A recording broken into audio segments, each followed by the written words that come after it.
À la résidence Massalia, la journée commence dans une atmosphère presque ordinaire, loin du danger qui menace déjà certains habitants du Mistral. Baptiste entre dans la chambre et surprend Laura occupée à fouiller dans les affaires de Morgan. La scène pourrait sembler anodine, mais elle révèle immédiatement le tempérament expansif de Laura, incapable de passer quelque part sans imposer sa présence. Baptiste, torse nu, ne semble pas particulièrement troublé par cette intrusion. Laura, elle, ne se prive pas de remarquer sa silhouette et de complimenter ouvertement son corps musclé. Son naturel désarmant transforme quelques secondes banales en moments légèrement embarrassants, surtout lorsque Morgan apparaît soudainement et découvre sa sœur installée dans son intimité comme si tout lui appartenait. Morgan s'empresse alors de présenter ses excuses à Baptiste. Elle connaît trop bien Laura pour être véritablement surprise, mais une gêne évidente traverse son visage. Elle explique qu'elles sont très différentes, comme si elle craignait que le comportement de sa sœur puisse donner de sa propre personnalité une image faussée. Baptiste, pourtant, semble avoir parfaitement compris cette différence depuis longtemps. Avec cette manière calme qu'il adopte lorsqu'il s'adresse à elle, Baptiste lui fait remarquer qu'elle n'a pas besoin de faire du bruit pour exister. La phrase touche Morgan plus profondément qu'elle ne veut le montrer. Elle n'a rien d'une déclaration spectaculaire, pourtant elle traduit une attention particulière. Baptiste observe sa façon d'être, ses silences et cette réserve qui la distingue justement de Laura. Pendant ce temps, un autre sujet revient brusquement dans la vie de Morgan. Son agente immobilière l'appelle pour lui annoncer qu'un appartement est disponible à la vente. Quelques semaines auparavant, une telle nouvelle aurait probablement éveillé immédiatement son intérêt. Cette fois, Morgan hésite. Elle répond qu'elle n'a simplement pas la tête à penser à ce projet en ce moment. Laura, qui a entendu la conversation, refuse cependant de laisser sa sœur abandonnée aussi facilement. Pour elle, les préoccupations du moment ne doivent pas effacer un projet important. Elle tente donc de convaincre Morgan de rappeler son agente, lui rappelant implicitement qu'une occasion immobilière ne se représentera peut-être pas de la même manière. Morgan reste silencieuse quelques secondes avant de réfléchir. La jeune femme finit par céder aux arguments de Laura et reprend son téléphone. Ce simple geste montre qu'elle n'a pas réellement renoncé à l'idée de quitter Massalia. Derrière ses hésitations, il existe encore le désir d'avoir un espace à elle, un lieu différent de cette résidence où sa vie privée se mélange constamment à celle des autres occupants. Morgan rappelle donc son agente et accepte de poursuivre les démarches. Il ne s'agit encore que d'une visite, mais cette décision représente déjà un changement concret. Jusqu'ici, Massalia constituait pour elle un cadre familier et rassurant. Acheter un appartement signifierait franchir une étape supplémentaire, prendre possession d'un endroit qui porterait davantage sa personnalité et peut-être ouvrir une nouvelle période de sa vie. Après la visite du logement, Morgan revient avec plusieurs photographies qu'elle montre naturellement à Baptiste. Elle semble chercher son avis, comme si son regard comptait désormais plus qu'elle ne voudrait l'admettre. Baptiste découvre les images avec attention et comprend surtout une chose. Si Morgan poursuit ce projet, elle finira probablement par quitter la résidence Massalia. Cette perspective le surprend. Il s'était habitué à la présence de Morgan dans ce décor partagé, à ces rencontres faciles et à cette proximité quotidienne qui ne nécessitait aucune organisation. Soudain, l'appartement donne une réalité nouvelle au départ possible de la jeune femme.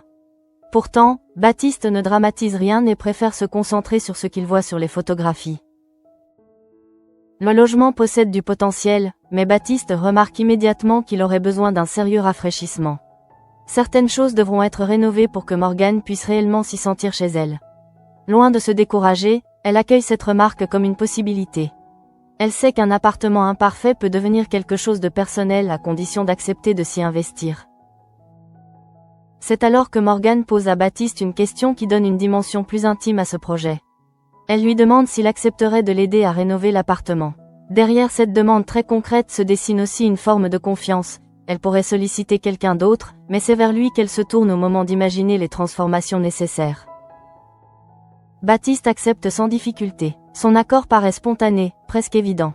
Il ne parle ni de l'avenir ni de ce que cette proximité pourrait signifier, mais sa disponibilité suffit à renforcer le lien qui s'installe entre eux. Les travaux offriront forcément du temps partagé, des décisions à prendre et des moments pendant lesquels ils devront apprendre à fonctionner ensemble autrement qu'à Massalia. Pour Morgan, cette perspective semble à la fois rassurante et troublante. L'appartement devait d'abord symboliser son indépendance, mais Baptiste entre déjà dans cette nouvelle étape avant même qu'elle ne soit certaine de devenir propriétaire. Pourtant, rien ne permet encore d'imaginer qu'ils puissent s'installer ensemble. Pour l'instant, il est simplement celui à qui elle choisit de demander de l'aide. Dans le même temps, Une ambiance beaucoup moins légère règne à la police technique et scientifique. Charlotte vient de lire un article consacré au vol et certains détails l'inquiètent. Le texte est signé Jules Langlois, mais ce qui attire surtout son attention, c'est la précision des informations publiées. Elle semble provenir d'une personne ayant accès directement aux éléments de l'enquête. Charlotte comprend immédiatement que cette publication peut provoquer de graves problèmes. Si des informations internes ont quitté la pointe, quelqu'un les a nécessairement transmises. Elle évoque alors la présence possible d'une taupe et se tourne vers Steve.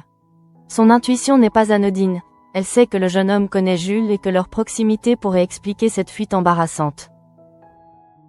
Steve tente difficilement de supporter le poids du regard de Charlotte. Il sait qu'il ne dispose d'aucune véritable échappatoire.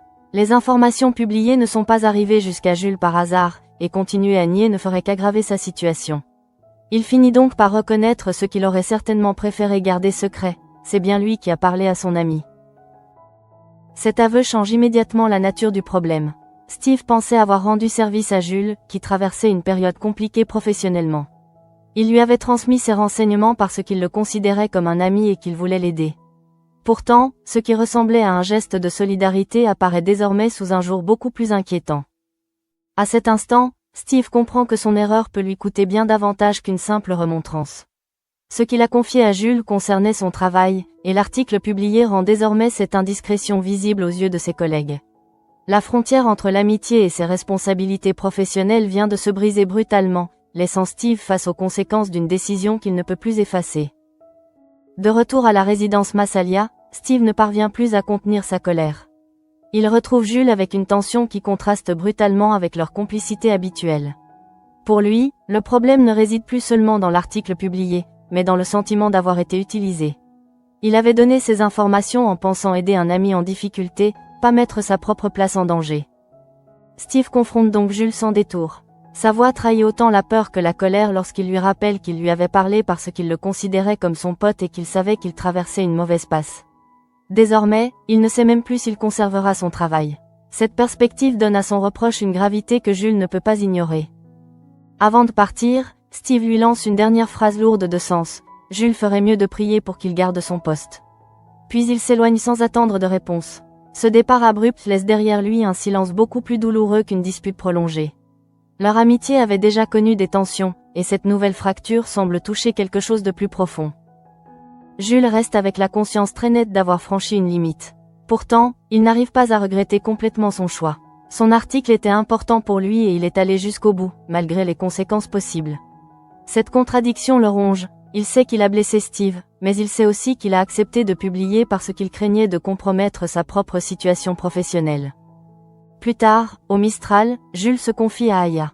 Il ne cherche pas à se présenter comme une victime et reconnaît immédiatement qu'il est préoccupé par son conflit avec Steve. Il s'en veut d'avoir déçu celui qu'il considère comme son meilleur ami. Pourtant, quand il repense à l'article, il ne peut pas prétendre qu'il aurait voulu renoncer entièrement à sa publication. Jules demande alors à Aya ce qu'elle aurait fait à sa place. La réponse de la jeune femme est nette. Elle affirme qu'elle aurait refusé d'utiliser ces informations, même si cela signifiait s'opposer à son employeur. Pour elle, certaines limites ne doivent pas être franchies lorsque les conséquences peuvent retomber aussi directement sur quelqu'un qui vous a fait confiance. Les paroles d'Aya obligent Jules à regarder sa propre décision sans les excuses derrière lesquelles il pourrait se cacher. Il reconnaît finalement avoir agi par peur. Il ne voulait pas entrer en conflit avec son employeur et redoutait d'être écarté s'il refusait. Cette peur l'a poussé à choisir la solution la plus confortable pour lui, même si Steve risquait d'en payer le prix. Cette prise de conscience ne répare évidemment rien, mais elle marque un changement dans le regard que Jules porte sur lui-même. Il admet qu'il doit modifier sa manière de travailler. Derrière la crise avec Steve se dessine ainsi une question beaucoup plus large sur ses limites professionnelles, sur ce qu'il est prêt à sacrifier pour conserver une place et sur la fidélité qu'il doit à ses proches. Pendant ce temps, un danger infiniment plus concret se rapproche de Patrick et Babette. Sonia et son collègue les réunissent pour leur communiquer une information particulièrement inquiétante. Quelqu'un a tenté de récupérer, par l'intermédiaire de la montre connectée, une liste contenant les noms d'agents. Cette intrusion n'est pas restée sans conséquence, 5 identités ont déjà fuité. La gravité de la situation devient immédiatement évidente.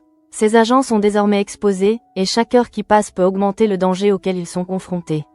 Pour Patrick, déjà engagé dans une mission qui dépasse largement le cadre d'une enquête ordinaire, Cette nouvelle menace confirme que leurs adversaires possèdent des moyens précis et qu'ils ne reculeront probablement devant rien. Sonia explique ensuite le fonctionnement de la montre. L'objet émet un champ électromagnétique particulier qui se déclenche lorsqu'il passe à proximité d'un récepteur. Ce détail technique transforme soudain les souvenirs de Babette en éléments décisifs. Lorsqu'elle entend cette explication, elle se rappelle qu'elle était capable d'identifier les personnes présentes au Mistral au moment où la montre avait réagi. Cette mémoire devient aussitôt précieuse pour les agents. Sonia demande donc à Babette de tenter d'identifier la personne qui pouvait se trouver à proximité du récepteur. Patrick, lui, accueille cette implication de sa femme avec beaucoup moins d'enthousiasme. Plus Babette participe à la mission, plus elle quitte le rôle de simple témoin pour devenir une actrice directement exposée. Son inquiétude est compréhensible. Patrick a accepté cette mission secrète en sachant qu'elle comportait des risques pour lui, mais il supporte beaucoup moins facilement l'idée que Babette puisse désormais se retrouver en première ligne. Il connaît son intelligence, son sens de l'observation et sa détermination, mais ces qualités mêmes peuvent pousser sa femme plus loin qu'il ne le souhaiterait. Babette, pourtant, ne se laisse pas impressionner. La peur existe, mais elle ne l'empêche pas de réfléchir. Elle se concentre sur ce qu'elle a vu au Mistral, sur les positions des clients, leur déplacement et l'instant précis où la montre s'est manifestée. Peu à peu, ce qui semblait n'être qu'un souvenir banal de service devient une véritable scène d'enquête. Dans le même temps, Morgan continue de surveiller Patrick avec une attention de plus en plus insistante. Certains changements dans son comportement ont éveillé ses soupçons, et elle cherche maintenant à vérifier s'il existe réellement quelque chose d'anormal. Lorsqu'elle le croise, elle lui propose innocemment de participer à une cagnotte organisée pour l'enfant d'Ariane et Jawad. Mais cette proposition est en réalité un piège soigneusement préparé. Morgan parle volontairement de leur fille alors qu'Harry est un garçon. Elle espère que Patrick rectifiera immédiatement l'erreur s'il est vraiment aussi attentif à son entourage qu'il le prétend. Pourtant, absorbé par la mission et par les dangers qui entourent désormais Babette, Patrick ne remarque pas la contradiction. Il accepte simplement de participer à la cagnotte, donnant ainsi à Morgan exactement la réaction qu'elle attendait. Pour elle, cette réponse constitue un indice supplémentaire. Quelque chose détourne clairement Patrick de ses repères habituels. Elle s'apprête donc à poursuivre avec d'autres questions destinées à le tester, mais Patrick n'a ni le temps ni la disponibilité mentale pour entrer dans son jeu. Il lui fait comprendre qu'il est déjà très occupé et met rapidement fin à la conversation. Morgan n'obtient pas les réponses qu'elle espérait, mais son doute ne disparaît pas pour autant. Au contraire, l'évitement de Patrick risque de nourrir davantage son intuition. Elle ignore encore ce qui se cache derrière cette attitude, mais elle sent qu'un secret important lui échappe. À cet instant, Patrick ne peut cependant pas se permettre de se préoccuper des soupçons de Morgan. Toute son attention revient vers Babette et vers la recherche du récepteur. La liste des 5 agents volés transforme chaque piste en urgence. Une erreur pourrait permettre aux responsables de disparaître, tandis qu'une mauvaise identification pourrait entraîner une personne innocente dans une affaire extrêmement dangereuse. Babette décide alors de transformer ses souvenirs en véritable outil d'enquête. Plutôt que de se contenter d'énumérer approximativement les personnes présentes au Mistral, elle entreprend de reconstituer mentalement, puis presque physiquement, la disposition du bar. Chaque table, chaque déplacement, chaque présence peut avoir son importance, car le récepteur recherché devait nécessairement se trouver à proximité de Patrick lorsque sa montre a réagi. Patrick l'observe travailler avec une admiration qu'il ne cherche même plus à dissimuler. Dans une situation où lui-même doit composer avec le secret, la pression et le risque, Babette avance avec une logique presque instinctive. Elle ne possède pas la formation des agents qui les entourent, mais sa mémoire du quotidien lui permet de reconstruire des détails que d'autres auraient probablement considérés comme insignifiants. Peu à peu, 3 personnes ressortent de cette reconstitution. Parmi elles figure Aya, dont la présence au Mistral au moment concerné suffit à la faire entrer provisoirement dans le cercle des suspects. Babette ne l'accuse évidemment de rien. Elle sait simplement que, dans une enquête aussi sensible, les impressions personnelles doivent céder devant les faits et que chaque hypothèse doit être vérifiée avant d'être abandonnée. Patrick, lui, éprouve immédiatement davantage de réticence. Il connaît Aya et peine à imaginer qu'elle puisse être impliquée dans une opération aussi dangereuse. Pourtant, il sait également que l'enquête ne peut pas fonctionner sur la seule confiance. Même une personne familière peut avoir été approchée, manipulée ou simplement se trouver liée à quelqu'un sans comprendre ce qui se joue derrière elle. Lorsque Patrick transmet ses réserves à Sonia et à son collègue, ceux-ci refusent de conclure trop vite. Pour eux, le fait qu'Aya paraisse incapable d'une telle implication ne constitue pas une preuve. Ils ont déjà vu des situations dans lesquelles les apparences étaient précisément utilisées pour détourner les soupçons. Patrick comprend leur prudence, même s'il continue intérieurement à espérer qu'Aya sera rapidement écartée. Une fois seule, Sonia et son collègue abordent un problème encore plus inquiétant que la liste des personnes présentes au Mistral. Ils reviennent sur les 5 identités d'agents qui ont été compromises. Sonia souligne un détail essentiel, il ne s'agit pas de profils ordinaires, mais d'agents de première catégorie dont les noms n'étaient normalement pas accessibles au niveau de Sam. Cette constatation change brutalement l'échelle de la menace. Si Sam ne pouvait pas obtenir ces informations par ses propres accès, quelqu'un ayant davantage de privilèges a nécessairement permis leur extraction. Sonia comprend alors que le problème ne vient peut-être pas seulement de l'extérieur. Une personne au sein même de la DGSE pourrait transmettre ou faciliter l'accès à des données extrêmement sensibles. L'idée d'une taupe à la DGSE introduit une méfiance nouvelle dans la mission. Dès lors, chaque information partagée peut devenir dangereuse, chaque ordre peut être observé sous un autre angle. Sonia et son collègue ne possèdent encore aucun nom à désigner, mais cette simple hypothèse suffit à fragiliser la confiance sur laquelle repose normalement une opération de cette nature. Pendant ce temps, Patrick et Babette choisissent de suivre la piste la plus concrète dont ils disposent. Ils vont parler directement à Aya afin de comprendre avec qui elle échangeait au moment où la montre avait réagi. La démarche doit rester naturelle. Ils ne peuvent pas révéler la véritable raison de leurs questions sans risquer d'alerter une éventuelle personne impliquée dans le dispositif. Aya ne semble pas se méfier. Lorsqu'il lui demande avec qui elle discutait la veille, elle explique qu'il s'agissait du directeur d'un centre de voile de Marseille. L'homme prépare un gala caritatif et leur conversation était uniquement liée à cet événement. Cette réponse apporte un contexte précis, mais Patrick doit encore vérifier si elle permet réellement d'écarter Aya. Tout en poursuivant la discussion, il rapproche discrètement la montre d'elle. Le geste passe presque inaperçu, pourtant il représente un test décisif. Si Aya portait ou possédait le récepteur recherché, la montre devrait réagir immédiatement. Patrick attend donc quelques secondes avec une tension silencieuse, tandis que Babette surveille elle aussi le moindre signe susceptible de confirmer leurs soupçons. Mais rien ne se produit. Aucun signal, aucune réaction particulière. La montre demeure silencieuse. Pour Patrick, le soulagement est immédiat. Aya n'est pas la personne qu'il recherche. Cette vérification lui permet de défendre enfin son intuition avec une preuve concrète. La jeune femme sort ainsi de la liste des suspects sans même avoir compris à quel point elle venait d'être observée. L'échec de cette hypothèse ne laisse pourtant pas Patrick et Babette sans direction. Au contraire, la conversation d'Aya leur apporte une nouvelle piste. Le gala caritatif organisé par le directeur du centre de voile pourrait réunir plusieurs personnes susceptibles d'intéresser leur enquête. Là où certains verraient seulement une soirée mondaine, eux perçoivent désormais un lieu potentiel de rencontre et d'échange. L'idée de s'y rendre s'impose progressivement. Être invité à ce gala leur donnerait l'occasion d'observer les participants, de rapprocher de nouveau la montre de différentes personnes et peut-être d'identifier enfin le récepteur. Cette perspective signifie néanmoins que Babette continuerait à participer directement à la mission, ce que Patrick accepte de moins en moins facilement malgré son efficacité évidente. Il ne peut toutefois pas nier qu'elle leur a permis de progresser. Sans sa mémoire des clients présents au Mistral, la piste d'Aya n'aurait probablement jamais été vérifiée aussi rapidement. Sans sa capacité à reconstruire les déplacements et les conversations, il serait encore confronté à une liste beaucoup plus large. Babette n'est donc plus simplement l'épouse de Patrick tenue à distance du danger. Cette évolution crée chez Patrick un conflit qu'il ne parvient pas à résoudre. Il voudrait protéger Babette en la maintenant loin de l'opération, mais chaque étape prouve qu'elle peut leur être utile. Il sait aussi qu'essayer de lui imposer le silence ou l'inaction serait illusoire. Une fois qu'elle a compris qu'une menace existe, Babette ne peut plus simplement faire semblant de l'ignorer. Dans le même temps, Sonia reste attentive à l'ensemble du dispositif. La menace extérieure n'a pas disparu et le soupçon d'un infiltré à la DGSE rend l'affaire encore plus imprévisible. Si leurs adversaires ont réussi à obtenir les noms de 5 agents, ils disposent peut-être également d'informations concernant Patrick, sa couverture ou même les personnes qui gravitent autour de lui. Babette, pourtant, refuse de laisser cette peur contrôler ses décisions. Pour elle, comprendre ce qui se passe constitue déjà une manière de se défendre. Elle préfère avancer avec Patrick plutôt que rester dans l'ignorance en attendant que le danger frappe leur famille.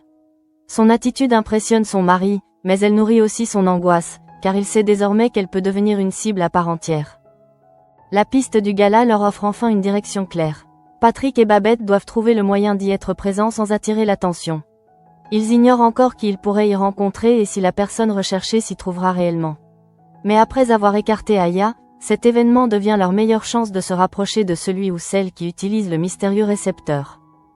Ce qu'ils ne savent pas encore, c'est que le danger n'attendra pas cette soirée pour se manifester.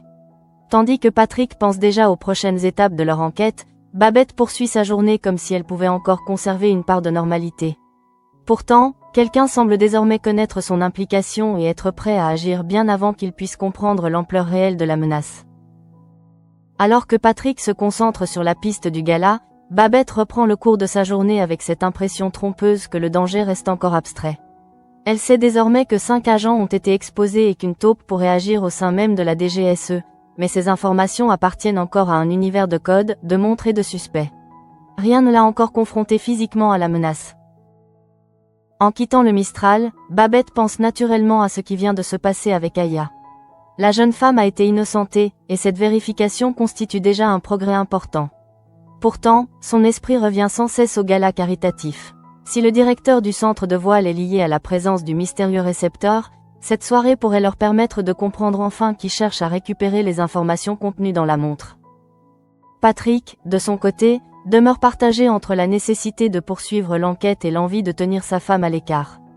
Plus Babette se montre efficace, plus il devient difficile de justifier son exclusion. Mais il sait aussi qu'une mission de cette nature ne pardonne aucune erreur. Une simple présence au mauvais endroit peut suffire à transformer un témoin en cible. Cette crainte devient d'autant plus lourde que Sonia vient de soulever l'hypothèse d'une fuite interne. Si quelqu'un à la DGSE transmet des informations, Patrick ne peut plus être certain de ce que leurs adversaires connaissent réellement. Il pourrait savoir qu'il utilise la montre, qu'il enquête sur les personnes présentes au Mistral ou même que Babette participe désormais à l'identification du récepteur. Dans les rues de Marseille, Babette avance pourtant sans modifier son rythme. Elle se dirige vers le cabinet, encore absorbée par ses pensées. Elle repasse mentalement les visages, les positions au bar, les discussions de la veille et la façon dont la montre avait réagi. Son esprit continue presque automatiquement à analyser les détails, comme si l'enquête refusait de la quitter. C'est alors qu'une présence derrière elle commence à attirer son attention. Au début, rien ne permet d'affirmer qu'il s'agit d'une filature. Un homme marche dans la même direction, à quelques mètres. Dans une rue fréquentée, cela n'a rien d'exceptionnel. Pourtant, quelque chose dans sa façon de maintenir la distance finit par éveiller chez Babette un malaise difficile à ignorer. Elle continue d'avancer, attentive sans vouloir montrer qu'elle a remarqué quoi que ce soit. Chaque pas devient soudain plus lourd. Les bruits ordinaires de la rue semblent s'éloigner tandis que son attention se concentre sur cette silhouette. Babette comprend progressivement que l'homme ne se trouve pas là par hasard. Ses mouvements suivent les siens avec une précision inquiétante. La peur apparaît alors d'une manière très différente de celle ressentie devant les explications de Sonia. Il ne s'agit plus d'imaginer 5 agents menacés quelque part ou une taupe invisible dans les services secrets. Cette fois, Babette sent le danger derrière elle, à quelques mètres seulement. Son corps réagit avant même qu'elle puisse organiser ses pensées. Elle accélère légèrement, sans courir. L'homme conserve pourtant la même trajectoire. Cette confirmation suffit à dissiper les derniers doutes. Babette comprend qu'elle est suivie. Elle ignore encore pourquoi cet homme s'intéresse précisément à elle, mais le lien avec la mission devient impossible à écarter. Quelques heures auparavant, Patrick craignait qu'elle soit exposée. Cette peur prend soudain une forme concrète. Pendant ce temps, Sonia reste dans les environs, consciente que la situation exige une surveillance accrue. Les fuites concernant les agents et la possible présence d'un infiltré ont changé les règles. Toute personne liée à Patrick peut désormais constituer un point de pression. Babette, qui a participé activement à l'identification des suspects, devient naturellement quelqu'un qu'il faut protéger avec une attention particulière. L'homme qui suit Babette réduit finalement la distance. Elle sent sa présence se rapprocher et tente de conserver son calme. Son souffle devient plus court, mais elle continue d'avancer. Elle sait qu'un mouvement de panique pourrait précipiter les choses. Pourtant, elle ne dispose d'aucune certitude sur ce qu'il veut, ni sur la manière dont elle pourrait se défendre si la situation dégénérait.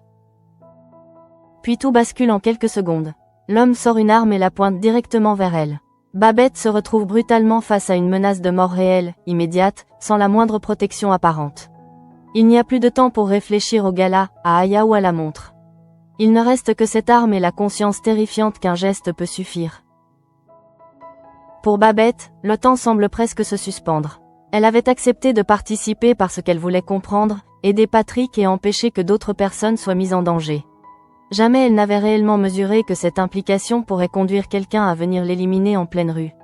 Toutes les mises en garde de Patrick prennent soudain un sens beaucoup plus violent. L'homme maintient son arme braquée sur elle. Babette n'a pratiquement aucune marge de manœuvre. Elle ignore si elle doit parler, reculer ou rester parfaitement immobile. Le moindre mouvement peut être interprété comme une menace. Son instinct lui ordonne de survivre, mais aucune solution évidente ne se présente. Elle se retrouve prisonnière de quelques secondes qui paraissent interminables. C'est alors qu'un coup de feu retentit. Pendant un instant, Babette ne comprend pas ce qui vient de se produire. Son corps se crispe, persuadé que la balle lui était destinée. Mais ce n'est pas elle qui s'effondre. L'homme armé est touché avant d'avoir pu tirer sur elle, stoppé brutalement au moment où il semblait sur le point de passer à l'acte. Sonia vient d'intervenir. Elle a repéré la menace et n'a pas attendu pour agir. Son tir sauve Babette au dernier moment, mettant fin à une attaque qui aurait pu avoir une issue tragique. La précision et la rapidité de son intervention montrent à quel point elle avait conscience du risque qui entourait désormais Patrick et son épouse.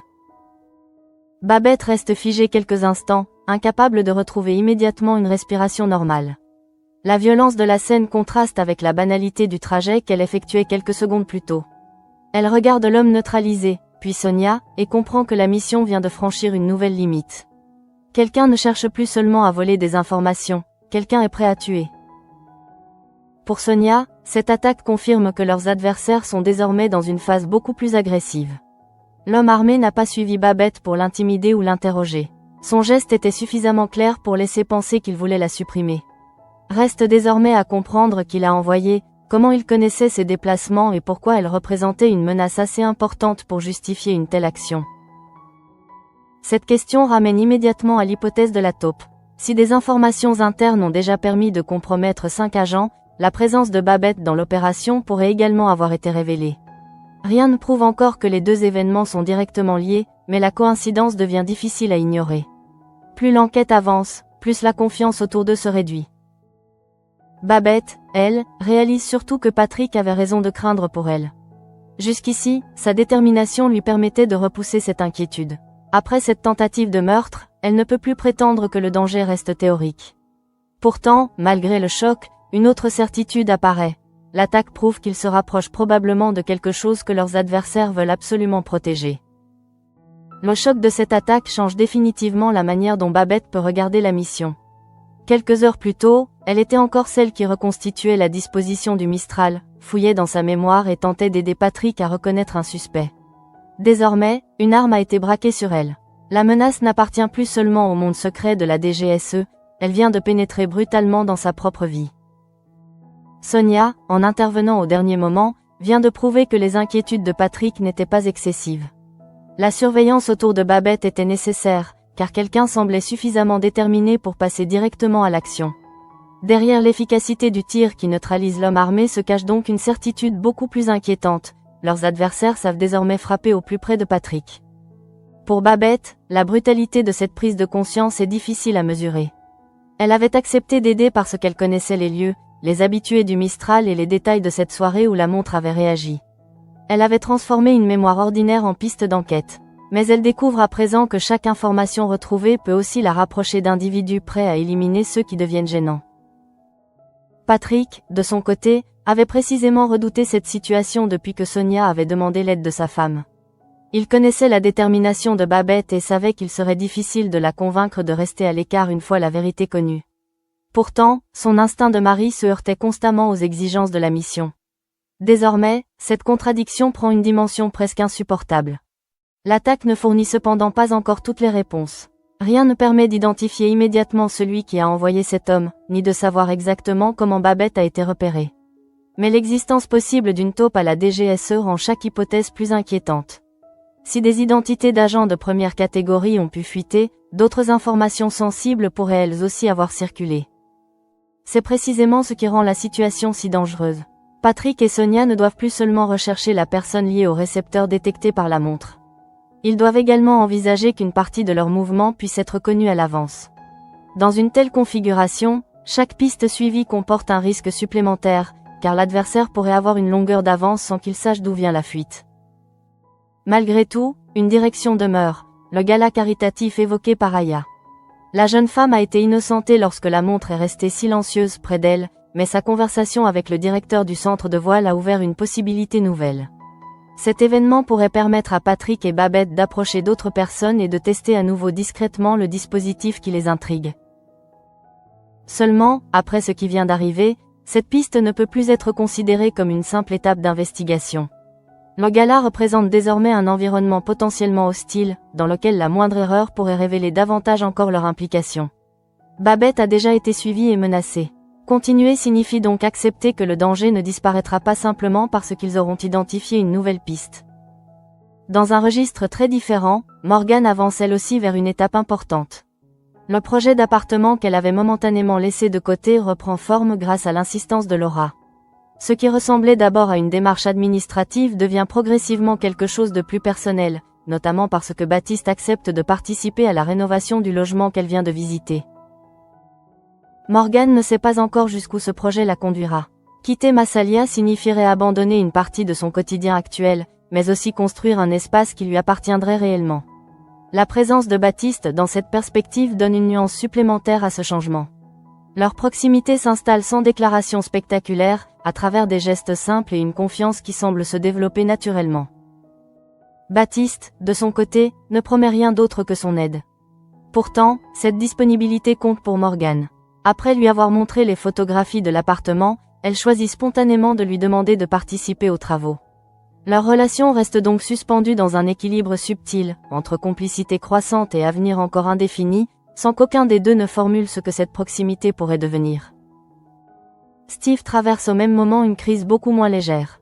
Son geste envers Jules, qu'il pensait probablement pouvoir contrôler, menace désormais directement son avenir professionnel. En donnant des informations internes à son ami, il n'avait pas anticipé que celles-ci seraient utilisées avec suffisamment de précision pour éveiller immédiatement les soupçons de Charlotte. Son aveu le place désormais face à ses propres responsabilités. La colère qu'il déverse sur Jules vient autant de la peur que du sentiment de trahison. Steve ne lui reproche pas seulement d'avoir publié un article. Il lui reproche d'avoir utilisé une confiance personnelle d'une manière susceptible de lui coûter son travail. Leur amitié se retrouve donc fragilisée par une question essentielle. Jusqu'où peut-on aider un ami lorsque cette aide implique de trahir ses propres obligations ? Jules, confronté ensuite au regard d'Aya, ne peut plus se réfugier derrière les exigences de son métier. Il reconnaît lui-même qu'il a choisi d'éviter le conflit avec son employeur. Il craignait d'être rejeté s'il refusait d'aller au bout de l'article. Cette peur explique son comportement sans pour autant l'excuser, et Jules semble parfaitement conscient de cette différence. Aya lui offre alors un miroir particulièrement inconfortable. Elle affirme qu'elle aurait préféré dire non, quitte à affronter son employeur. Pour Jules, cette réponse agit comme une mise au point. Il comprend qu'en voulant protéger sa propre place, il a exposé Steve. Sa conclusion est claire, il doit changer sa manière de travailler s'il ne veut pas continuer à sacrifier ses proches aux impératifs professionnels.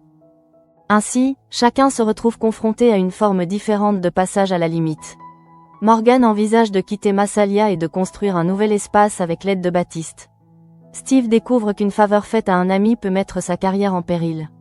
Jules remet en question son éthique professionnelle. Mais pour Babette, cette frontière vient d'être franchie d'une manière infiniment plus violente. En quelques heures seulement, elle est passée du rôle d'observatrice attentive à celui de cible. La montre, les 5 identités compromises, le soupçon d'une taupe, la piste du gala et désormais cet homme armé dessinent une menace dont les contours restent encore incomplets. Plus Patrick et Sonia cherchent à comprendre ce qui se joue, plus il devient évident que leur adversaire dispose de moyens redoutables. Et lorsque Sonia abat l'homme qui s'apprêtait à tirer sur Babette, ce n'est pas seulement une tentative de meurtre qu'elle empêche. Elle révèle aussi, malgré elle, l'ampleur du piège qui se referme autour du couple Nebou. Patrick voulait protéger sa femme de sa mission secrète. Désormais, Babette se trouve en plein cœur de cette affaire, avec la certitude glaçante que quelqu'un est prêt à tuer pour préserver ses secrets.